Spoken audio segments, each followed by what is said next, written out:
Hola, buenas tardes. Mi grupo está conformado por Betania Sevilla, Alida Simón, Betania Romero y mi persona, María Fernanda Sánchez, quienes hablaremos un poco acerca de la farmacovigilancia.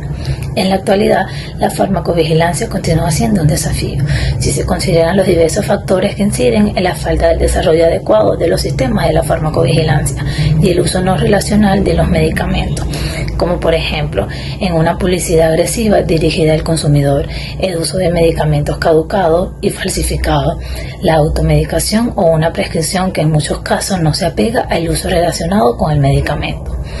Solo al visualizar la dimensión de esta problemática es posible comprender el resto que abarca. En el mundo, más del 50% de los medicamentos se recetan y se venden de forma inadecuada y el 50% de los pacientes toman los medicamentos de manera incorrecta o incompleta. Hasta algunas veces el medicamento recetado no es acorde con las directrices médicas. La farmacovigilancia es el proceso que permite la detección, la recolección, registro y evaluación de las reacciones adversas e interacciones de medicamentos con la finalidad de determinar la posible causalidad, la frecuencia de aparición y la gravedad, y así poder establecer las medidas preventivas que aseguran el uso racional de los medicamentos y previenen el daño en los pacientes. Por lo tanto, la ocurrencia de las reacciones adversas a medicamentos pueden ser acatadas si los profesionales que prescriben y disponen de una información farmacoterapéutica confiable. En la actualidad, la farmacovigilancia contribuye al aumento de la información disponible acerca de los medicamentos que circulan en el mercado. De esta manera, la farmacovigilancia colabora para establecer la seguridad terapéutica de los medicamentos, ayuda a la prescripción racional y fundamenta las acciones de acuerdo a las detecciones administrativas de fiscalización y de control. La farmacovigilancia tiende a mejorar la calidad de atención en los problemas de salud. Los factores que impiden para que se realice la farmacovigilancia en cada país se encuentran relacionados con la genética, la dieta, la incidencia, las dosis, la calidad y la composición de recipiente y el uso de alternativas terapéuticas. Es importante saber que el desarrollo de un nuevo medicamento no es un proceso fácil ni rápido. El proceso desde que se sintetiza inicialmente el medicamento se determina su acción farmacológica y se comprueba que es seguro y eficaz en el hombre. Puede durar más de 10 años. Los datos que se obtienen durante el proceso deben ser relacionados a la experiencia, luego de que el medicamento ya es comercializado, en vista de que su ensayo clínico demuestre la eficacia del medicamento en todo pequeño grupo de pacientes, cuidadosamente seleccionado en cuanto a la edad, al sexo, el estado de salud, el periodo del tiempo moderado y no la seguridad. Además, las condiciones en las que se realizan los ensayos clínicos no reflejan las condiciones bajo las cuales son prescritos los medicamentos. Solo una vez, cuando el medicamento es comercializado y usado en un gran número de pacientes, es cuando se pueden detectar los efectos adversos que ocurren con menor frecuencia, como son las interacciones de los medicamentos y la toxicidad a largo plazo. De ahí que la seguridad de un medicamento está sujeta al estudio a largo plazo, luego de que el medicamento ha sido administrado en miles de pacientes. Por esa razón, se acepta que la farmacovigilancia detecta la seguridad de los medicamentos tras su comercialización. En Venezuela, el Sistema Nacional de Farmacovigilancia se basa principalmente en las notificaciones voluntarias de las reacciones adversas de los medicamentos, mediante la tarjeta amarilla. En este reporte voluntario, las reacciones adversas son realizadas principalmente por médicos, farmacéuticos hospitalarios, odontólogos, enfermeras, entre otros profesionales del área de la salud, quienes en su práctica habitual tienen la probabilidad de identificarlas por las industrias farmacéuticas, quienes tienen la obligación legal de reportar cualquier reacción adversa que se presente mediante los medicamentos fabricados en las autoridades sanitarias. Este método de la notificación voluntaria es el más utilizado a nivel mundial y no es más que un reporte espontáneo en caso de farmacovigilancia, que puede ser definido como una notificación relativa en un paciente con un efecto adverso a un medicamento, o no es más que un test de laboratorio anormal donde se sospecha de haber sido incluido por medicamentos, vacunas, productos biológicos, sueros, medios diagnósticos, materiales quirúrgicos e incluso productos anormales. Entonces puede podemos decir que la farmacovigilancia tiene los siguientes objetivos. Como número 1 tenemos las de describir las reacciones adversas graves e inesperadas de los medicamentos nuevos, que estas no son más que las reacciones hasta los momentos desconocidas. 2. Determinar la frecuencia de las reacciones adversas, ya sean conocidas o nuevas, estas con el objetivo de evaluar el significativo clínico de las mismas. Mi nombre es Alida Giselle Simón y les voy a hablar sobre la expresión de la toxicidad. La morbilidad se expresa por el número de pacientes que presentan una determinada reacción adversa por unidad de población, unidad de tiempo o ambas. También puede expresarse por el número de ingresos hospitalarios que provoca el aumento o la disminución de los días de hospitalización y el aumento o disminución de los casos mortales. Debe diferenciarse entre riesgo y toxicidad. El riesgo indica la probabilidad de que suceda algo, mientras que la toxicidad incluye la gravedad de lo que ocurra. Por ejemplo, el riesgo de granulocitosis es similar al de la anemia plástica, pero la mortalidad de la anemia plástica es notablemente mayor que la de la granulocitosis. La frecuencia de una reacción adversa puede expresarse como muy frecuentemente más del 10%, frecuente entre el 1 y el 10%, poco frecuente entre el 1 y 1 por 1000, rara el 1 por 1000 y el 1 por 10.000, y muy rara menos del 1 por 10.000. La gravedad puede expresarse como mortal, grave, media y leve. La relación causal puede expresarse como cierta, probable, posible, poco probable, condicional y no clasificable. En cuanto a la expresión de riesgo, nos habla de que la cantidad de reacciones adversas puede expresarse como un número, una proporción en la que el denominador incluye al numerador, una razón en la que el denominador excluye al numerador, o una tasa que siempre está referida a una unidad de tiempo. En los estudios descriptivos, el riesgo suele expresarse como prevalencia o incidencia. Prevalencia e incidencia. La prevalencia es la proporción de la población que tiene una determinada reacción adversa en un determinado momento y se obtiene dividiendo el número de pacientes que presenta dicha reacción adversa por el número de personas expuestas al fármaco. La prevalencia de una población, no una tasa. La incidencia o tasa de incidencia es el número de casos nuevos que se detectan en una población expuesta durante un tiempo determinado. La incidencia acumulada se obtiene dividiendo el número de reacciones adversas detectadas en un tiempo de observación por el número de personas expuestas al fármaco durante ese periodo y por el tiempo de observación. La incidencia acumulada infravalora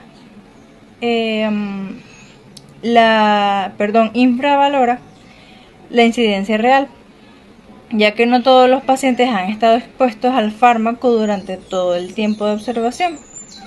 La incidencia real se expresa mejor mediante la densidad de incidencia, en que se utiliza el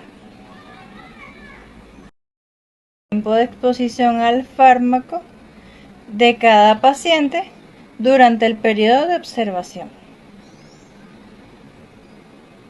Hola, mi nombre es Betania Sevilla y le vamos a dar a lo que queda de continuidad de lo que respecta a lo que viene siendo la farmacovigilancia, describiendo lo que son los tipos de farmacovigilancia. Los tipos de farmacovigilancia pueden clasificarse en lo que vienen siendo los descriptivos, los de cohorte, los de casos, los de uso clásico y la notificación. Vamos a ver lo que vienen siendo los tipos de farmacovigilancia. Son importantes. ¿Por qué? Porque estos permiten a su misma vez describir las notificaciones de lo que respecta a lo que vienen siendo las reacciones adversas y el estudio del seguimiento de dicho fármaco. Vamos a describir lo que vienen siendo los de casos clínicos. Son importantes la notificación en cuanto a los de casos clínicos porque nos permiten determinar lo que viene siendo la notificación a través de un seguimiento al cual va a estar llevado a cabo por lo que viene siendo una población en general. Estos casos es a través del seguimiento de personas, a través de sus enfermedades, llevar un seguimiento. Este seguimiento permite determinar entre lo que viene siendo el efecto y la causa para determinar una farmacovigilancia. Este tipo de casos, en lo que respecta a lo que viene siendo casos clínicos, lo determina de la siguiente manera. Es importante lo que viene siendo una historia clínica, los datos personales de el paciente para poder determinar, pero aún así manteniendo su privacidad, pero debe tener los datos de antecedentes personales, desde cuándo padece la enfermedad, el momento en el cual se está administrando el medicamento, posteriormente un seguimiento que permite determinar en qué momento, en qué intervalo de tiempo aparecen los síntomas, para poder determinar así las reacciones adversas o no de dicho medicamento y si se puede notificar para retirarlo o no, dependiendo de sus reacciones adversas. En cuanto a su uso, el uso principalmente para lo que viene siendo la notificación de casos, esto respecta a lo que viene siendo notificar precisamente, estará llevado por lo que viene siendo un farmacéutico, un investigador o investigadores.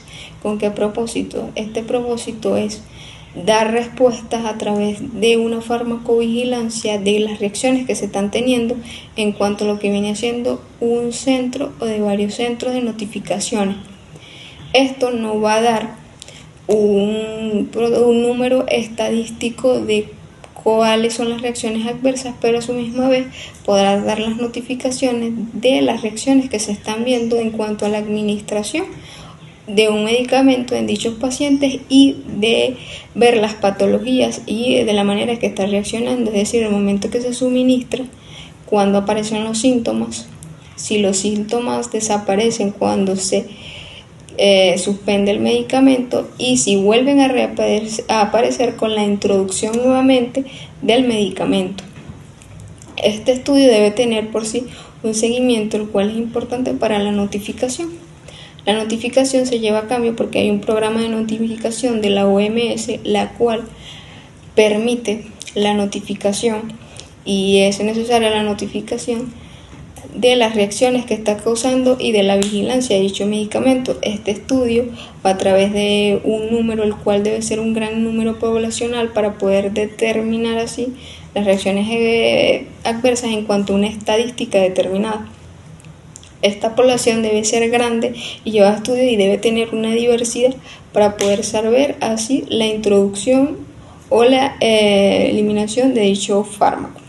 Es importante en cuanto a la farmacovigilancia observar en cuanto a lo que viene siendo la descripción de dichos cortes para poder saber así la notificación del seguimiento y del desarrollo en cuanto a las circunstancias que se puedan presentar de las reacciones de dicho medicamento y lo. Hola, mi nombre es Betania Romero y para continuar tenemos que los estudios de cohorte y de casos y controles son estudios epidemiológicos observacionales en los que se comparan dos poblaciones de características similares, una que ha estado expuesta a un tratamiento farmacológico y otra que no lo ha recibido.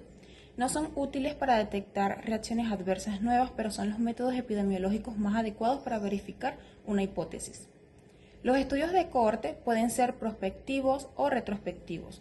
La selección de los pacientes se realiza sobre la base de la exposición o no a un medicamento y permite detectar múltiples reacciones adversas mediante impresos específicamente diseñados o a partir de las historias clínicas.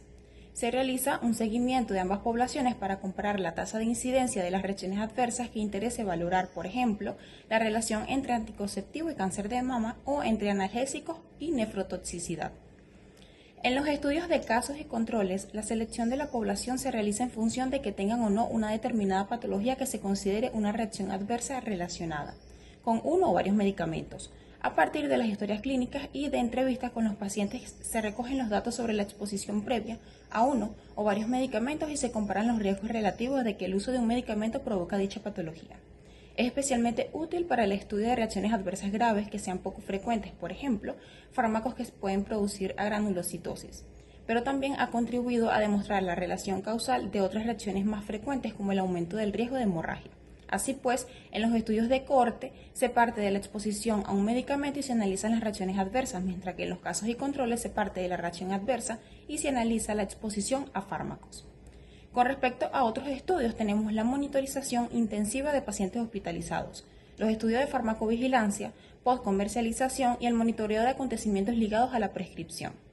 Aquí la primera incluye los pacientes que ingresan en un área hospitalaria independientemente del motivo de su ingreso. Se recogen los medicamentos tomados por el paciente antes y durante su ingreso, así como las patologías presentadas por el paciente en el momento del ingreso y el alta a partir de la historia clínica del paciente y de entrevistas con los pacientes y el médico. Es especialmente útil para el estudio de efectos agudos y subagudos, permite detectar también nuevas interacciones y reacciones adversas y valorar cuantitativamente sospechas previas.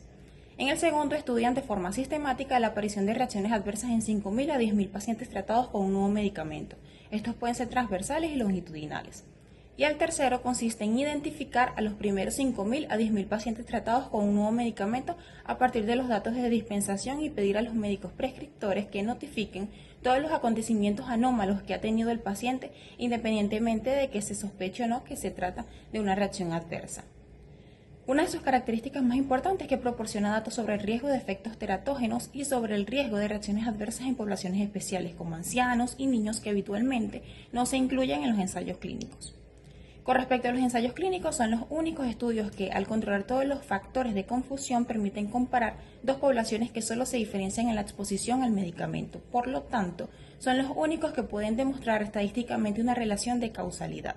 Sin embargo, como se ha comentado, tienen importantes limitaciones que impiden su uso más habitual en farmacovigilancia. De hecho, hay estudios como los de los efectos teratógenos que no pueden realizarse mediante ensayos clínicos. Los ensayos clínicos encaminados a investigar posibles reacciones adversas deben incluir un número de pacientes suficientemente amplio como para detectar reacciones adversas poco frecuentes y su duración debería permitir detectar las reacciones adversas que aparecen con una exposición prolongada.